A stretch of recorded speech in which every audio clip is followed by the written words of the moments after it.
Déstockage Games.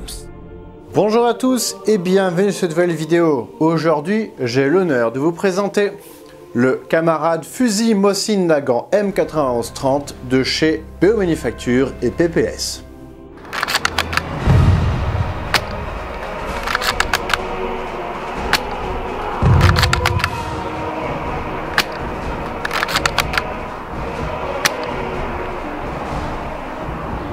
Avant toute chose, je souhaite remercier BO Manufacture et Déstockage Games pour leur support. Vous pourrez retrouver le lien de la boutique de Déstockage Games dans la description de cette vidéo. A savoir que BO Manufacture n'est que l'importateur et distributeur de la réplique. Vous ne pourrez donc pas leur acheter du matos en direct. Il faudra passer par des boutiques. C'est comme pour Donix ou Cybergun en fait. Sauf si vous voulez ouvrir votre propre boutique, vous ne pouvez pas acheter en direct. Sinon, à quoi serviraient les boutiques? Sur le prix, j'ai pu le trouver entre 330 et 360 € en boutique, mais le prix conseillé par BO est de 395 €. J'ai pu participer à l'élaboration de ce fusil, je vous en ai parlé au moment où j'ai présenté le Moser de chez PPS. Ici, c'est aussi une base PPS, sur laquelle des marquages ont été ajoutés sur demande. Sauf qu'il y a un petit hic, PPS n'a pas été très honnête et n'a proposé que des versions avec levée d'armement coudée, celle donc pour tireur d'élite, mais sans la lunette. Mais je vais être honnête aussi avec vous, je ne peux pas dire qu'il vaut mieux prendre cette version plutôt que la première version vendue par PPS avec la lunette, puisqu'on est sur le même prix. Et sur cette version, il faut donc se procurer la lunette de son côté. Je vous dis pas comment le responsable de chez BO était furaxé, je l'ai eu au téléphone. Donc je parlerai un peu de la lunette après, parce que ce n'est, hélas, pas le sujet de la vidéo du coup. On va donc faire un petit tour d'horizon de la réplique du point de vue externe. Lorsque j'ai reçu la réplique, le premier truc que j'ai fait, c'était de prendre ma Dremel pour virer les vis proéminentes que nous avions sous les grenadières. Désolé, j'ai pas pris de photo avant de faire la manip, donc je vous montre cette photo tirée du site web de chez BO Manufacture. À coup de petits disques, j'ai pu virer la longueur en trop pour que les vis aient la bonne taille. En parlant de vis, les grenadières sont maintenues par des lames en métal et ces lames sont fixées au bois par des vis cruciformes. Dieu que c'est moche! Ça me donne envie de devenir alcoolique pour toujours avoir la vue brouillée et ne plus les voir. Ah, d'être bourré, c'est pas comme ça dans la vraie vie? C'est pas comme dans GTA?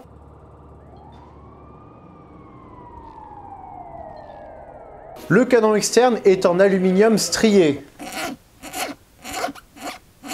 Ça fait lime à ongles même. Mais ce n'est hélas pas réaliste. On a une baguette de nettoyage qui est installée qui tient très bien grâce aux vis que nous avons en dessous, qui ne sont pas réalistes. On a des garnitures en laiton assez sympathiques sur les passants de bretelles ici et là, ainsi que... Eh oh, du calme toi. Ainsi que sur la partie ici à l'avant. La hausse est réaliste et fonctionnelle, agréable à manipuler avec les doigts pour faire monter le tir, pour que la bille caresse l'air. Stop là camarade, sinon tu vas nous attirer la censure YouTube. La vidéo va passer en moins de 18 et tu perdras la moitié de ton public. Et en plus, je serai super mal répertorié. Le réglage du hop-up se fait grâce à une vis qui se situe sur le dessus de la chambre. J'ai déjà pu l'évoquer dans ma vidéo sur le Mosin Nagant de chez Trench Airsoft, mais c'est moche. PPS, vous avez chié dans l'alcool. C'est chier dans l'alcool qu'on dit. Ouais, mais je m'en fous, c'est une réplique russe. Donc pour pouvoir la manipuler correctement, faut te bourrer. D'ailleurs, à chaque fois que je trouve un truc merdique, eh ben je vais boire. Na.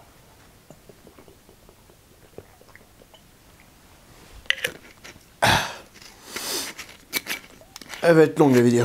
La bretelle n'est pas fournie dans le pack, ce sera à vous de l'acheter de votre côté. La réplique fait 2850 grammes sans la lunette et 3600 avec. Donc la lunette fait 750 grammes. Étrangement, je trouve que le fusil est plus équilibré avec la lunette. A savoir que le Mosin Nagant original fait 4 kg, donc 4,7 avec la lunette. La réplique est livrée avec une baïonnette factice en plastique dur. Attention cependant, si vous jouez avec, vous risquez de blesser quelqu'un. En fait, il faut une grosse pression dessus pour que ça pète. Donc si vous rentrez ça dans l'œil de quelqu'un par inadvertance, eh ben ça fera le même effet qu'un décapsuleur sur une capsule de bière. Ça, c'était dégueulasse. Ouais, mais c'est vrai. Attends, regarde. Quoi? T'as une vidéo? Vas-y, montre. Et à savoir que la baïonnette comporte une petite pièce métallique ici qui est montée sur ressort, qui permet le verrouillage au bout du fusil. À savoir aussi que les tireurs d'élite n'avaient pas la baïonnette en dotation puisque ça sert à rien avec une lunette. Vous n'allez pas faire une charge avec une lunette. La réplique dispose d'une crosse en hêtre et elle est pas mal du tout en sortie de boîte. Être ou ne pas être compatible pour la reconstitution? Telle est la question. Et la question elle est vite répondue avec Neo 035. Non, ça ne passe pas en sortie de boîte pour la reconstitution. Bon, non, en vrai ça peut, le traitement n'est pas dégueulasse du tout. Mais vous me connaissez, j'aime quand le bois a une histoire. Donc pour ça il va falloir d'abord la créer. Je n'ai même pas eu besoin de décaper et enlever l'ancien traitement, j'ai appliqué ma petite poudre magique, dont vous pourrez retrouver le lien dans la description. Par contre, je trouve ça dommage pour le marquage. À la base, on m'avait dit que ce serait en creux, au laser. Finalement, il n'y a tellement pas de relief que je me demande si ce n'est pas peint. Mais le texte marqué dessus est réaliste. Normal, c'est moi qui l'ai renvoyé, à partir d'un vrai. Dommage qu'il soit si gros par contre, mais il y a de l'idée, surtout que le numéro indiqué dessus change à chaque exemplaire. A savoir que BO Manufacture a demandé ses propres marquages.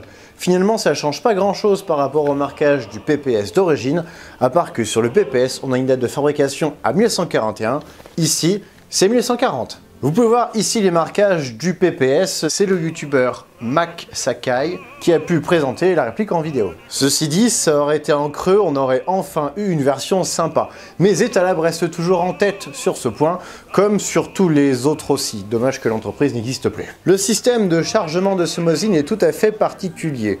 Les plus anciens d'entre vous ont sans doute comme souvenir du Mosin Nagant de chez Redfire, que j'ai déjà pu présenter il y a un petit moment sur ma chaîne. Après, à l'intérieur, on a un truc en plus par rapport aux autres. Déjà, vous pouvez voir, c'est différent. On a un petit ressort, et puis on a un système de chargement. On molette à fond, on met les billes dans le petit trou, on referme, et voilà. Bon, désolé, j'ai plus la réplique pour vous la présenter, mais faites-moi confiance. Ainsi donc, il faut ouvrir le capot sous le magasin, qui a une épaisseur réaliste, contrairement au Mosin de chez Wingen. C'est également là qu'on retrouve un numéro de série moche et pas réaliste, hein. On devine d'ailleurs une grosse roue puisque le talon du magasin, il a une fente. La roue, elle avait chaud, donc ils lui ont mis un système d'aération. Une roue qui a chaud, est-ce qu'on peut dire qu'elle est soviétique? Et il faut donc remonter la roue qui va enrouler une ficelle qui a une butée au bout et qui va venir compresser un ressort. Vous vous souvenez, pour les plus anciens, je vous avais présenté les Mosin de chez Etalab. Eh bien, c'est l'évolution de ce système. À l'époque, il fallait tirer sur la ficelle rouge. Maintenant, il faut remonter la roue dans laquelle la ficelle rouge va se remonter. Et on a un anti-retour qui est relâché au moment où on referme le capot et que vous êtes prêt à tirer. À savoir, comme le magasin à l'intérieur a une capacité de 16 billes, comme vous y allez au bébé loader et que c'est parfois difficile de compter, ce que je peux vous conseiller, c'est d'abord d'appuyer à la main sur l'anti-retour pour pouvoir récupérer les quelques billes qui vont se barrer. Parce que le risque, si vous faites ça en fermant, c'est que les billes ici vont rester coincées. Comme ceci, puis on peut refermer. Voilà. C'est un fusil spring, il faut donc réarmer la culasse avant chaque tir. C'est beau, c'est réaliste. En même temps, imaginez un Mosin Nagant AEG. L'horreur! Et le ressort s'arme en ouvrant la culasse. Aussi, quand on referme, il n'y a aucune résistance. À savoir que je n'ai pas touché à l'interne, mais vous pourrez le faire, j'ai cru comprendre que l'interne d'origine pouvait ne pas supporter l'usure. D'ailleurs, si vous voulez démonter votre réplique, vous aurez besoin de plein de clés Allen différentes. Il y a de tous les calibres. Le couloir d'alimentation des billes qui se trouve à l'intérieur, dans lequel on a le ressort et la ficelle, est en plastique. Donc attention, c'est fragile, surtout avec des vis en acier qui maintiennent tout ça. Attention également à bien fixer la vis de notre culasse que nous avons ici. C'est monté sur une vis qui a un pas de vis très court et qui a une tendance fâcheuse à se dévisser avec les vibrations du tir et du réarmement. Limite, si vous ne voulez plus démonter votre réplique, collez-la, ou au minimum, mettez du frein-filet. Et après, pour la revisser sur le terrain, s'il n'y avait pas de tournevis, utilisez la baïonnette. D'ailleurs, on a le même défaut que sur les Mosin Nagant de chez Etalab. En même temps, c'est la même base, donc c'est normal. Ce fusil n'a pas de sûreté. La noix de culasse ne peut être tirée vers l'arrière pour qu'on mette la sûreté. Donc il n'y en a pas. Attention, danger donc. Genre là, j'ai armé tout à l'heure, je n'ai pas encore tiré, je sais qu'il y a une bille dedans et que ça va partir. Comme l'intérieur a un canon, bloc hop-up et ressort d'AEG, il sera possible de faire des modifications dessus pour gagner des FPS. De l'upgrade, je pourrais en parler toute la journée. mais vous n'êtes pas venu pour ça. Si vous voulez en savoir plus, je vous recommande la chaîne de Chef Pampan qui est spécialisée dans les explications sur les upgrades. À savoir qu'il a déjà aussi présenté ce fusil. En vrai, ma revue aurait pu s'arrêter là avec un fusil pour l'infanterie classique avec le levier d'armement droit. Mais du coup, on va passer à la lunette et le fait que l'absence de lunettes soit un point noir. Je vais finir bourré, moi. À la fin, il me faudra une tige de débourrage pour me remettre sur pied. Ça s'appelle cellule de dégrisement, ça. Une tige de nettoyage débourrage, c'est pour un autre usage. Et on risque pas d'en avoir besoin tellement tu nous fais chier. Ainsi donc, il n'y a pas eu de Mosin Nagant avec levier d'armement coudé, sans lunettes. Les deux vont ensemble. Pourquoi? Parce que c'était fait en armurerie, c'est pas une modif terrain. Et c'était pas trop conseillé de démonter la lunette, parce que derrière, eh ben, il faut tout régler. Comme ce fusil est totalement dénué de sens sans lunettes, avec le levier d'armement coudé, il faut donc rajouter une lunette. C'est donc l'occasion de mettre une lunette différente, voire même moderne. Ouais, j'ai dit ça. Je m'étonne moi-même des fois. Si vous voulez mettre une lunette PU avec montage latéral comme il faut, comme ici, vous avez plusieurs options. Soit trouver des superbes Euro Pro, voire des originales qui font le prix du fusil, ou alors faites comme moi, sale pauvre que je suis, tapez chez AliExpress. Je vous avoue que j'ai un petit peu galéré pour pouvoir l'adapter, parce que en effet, il y avait déjà les trous sur le boîtier pour les vis. Mais c'était pas les mêmes tailles de vis, donc j'ai dû agrandir les trous. Bon, ça je sais faire en tant qu'être humain cis blanc hétéro, c'est même ma spécialité.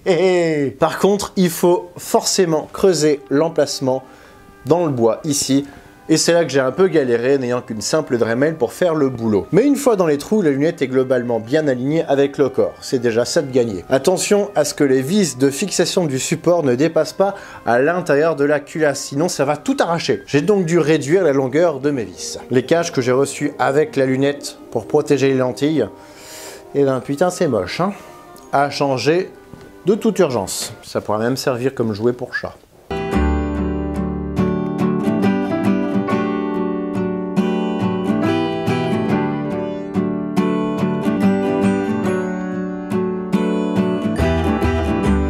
Pour installer la lunette sur le support, il faut visser les deux vis sur le dessus et sur le dessous, puis manipuler la grosse vis extérieure qui va plaquer la lunette contre le support et qui va s'accrocher absolument partout, y compris sur votre uniforme, surtout si vous êtes droitier. Et de toute façon, cette réplique ne peut pas être utilisée en tant que gaucher. La vis doit normalement avoir une tête ronde. Ici, elle est octogonale. Je doute sérieusement que ce soit réaliste. Mais j'ose pas imaginer la tête des vendeurs de chez Well Leroy Casto Merlin d'Amrama quand je vais aller les voir pour demander une vis de lunettes de Mosin Nagant. La lunette a un gros marquage soviétique blanc sur le côté. Et c'est là son seul marquage, que j'ai décidé de garder pour le moment, même si c'est moche, mais ça va bien avec le marquage de la réplique. Le montage est d'ailleurs en acier, et on voit que la finition, eh ben, elle est bien moche aussi. On voit les traces de fraiseuse à l'intérieur. Bah oui, j'ai payé 80 balles la lunette, pour ce prix, on peut pas trop en demander. C'est remboursé par la mutuelle. Du coup, si je veux une paire de lunettes, il faut que je paye le double. Pour être sûr, je vais aller jeter un œil dans la boutique Chris Staline. J'espère que ça coûte pas les yeux de la tête.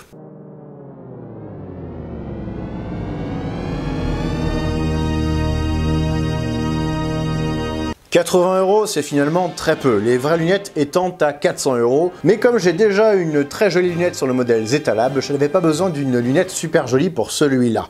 Pour montrer en sortie ou en convention un joli fusil à lunettes, je préfère montrer le fusil Zetalab. Les tourelles de réglage sont sur le dessus et sur le côté gauche. Sur le dessus, c'est pour régler en hausse, et sur le côté gauche, c'est pour régler en dérive. Donc, plus on tourne celle du haut, plus on a une hausse de prix, et plus on tourne vers la droite et la gauche, et plus on dérive vers les extrêmes. Seul petit avantage, hormis que les optiques sont quand même vraiment propres, étanchéité à tester, mais j'ose pas, c'est que les tourelles n'ont pas de clic, comme sur le vrai Mosin, alors que les reproductions modernes ont des clics à chaque graduation. On va maintenant passer au test chronique de la 0,20, puis on passe au test de tir réalisé sur une cible à 35 mètres, puis à un test de portée. Le tout à la 0,30 g, et c'est d'ailleurs la dernière fois que vous verrez ma cible, Bob le styro dur. Surprise pour la suite.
On peut voir que la portée est respectable pour une puissance aussi faible, 300 fps environ en sortie de boîte, pour une portée qui atteint les 55 mètres avec un tir en cloche, j'avoue, et environ 45 mètres en tir tendu. C'est vraiment impressionnant. Ça me donnerait presque envie de l'upgrader pour voir ce que ça pourrait donner, et jouer avec en partie. Mais t'as plus le temps de faire des parties, t'as choisi de faire des vidéos sur YouTube. Il a raison le monsieur, c'est vrai. Voici ce qui conclut cette vidéo, j'espère qu'elle vous aura plu. Si c'est le cas, abonnez-vous pour avoir accès à mes dernières mises à jour de nouvelles vidéos. Une sorte de flux RSS en fait. Flux RSS. Rigolez camarades, ou l'envahisseur pas drôle nous tuera. Je remercie encore BO Manufacture et surtout Jean, ainsi que Desogage Games pour leur soutien. Vous pourrez retrouver un code promo sur le site DG dans la description de cette vidéo. Code promo sur la boutique, hein, pas sur le fusil. Et si vous aussi voulez me soutenir, je vous propose de le faire via ma page Tipeee ou en devenant souscripteur de ma page YouTube, ce qui vous permettra d'avoir quelques avantages comme des avant-premières. Et quant à moi, je vous retrouve prochainement pour de nouvelles vidéos. Salut!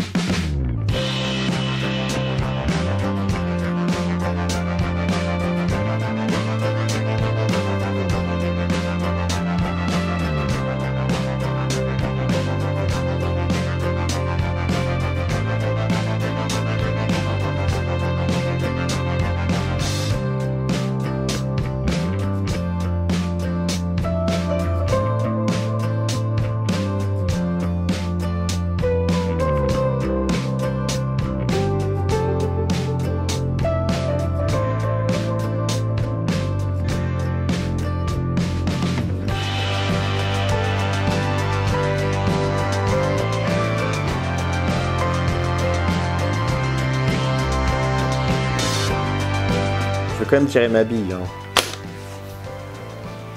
Elle est pas tombée. Je tirais dans un uniforme. Elle est tombée. Good. Salut!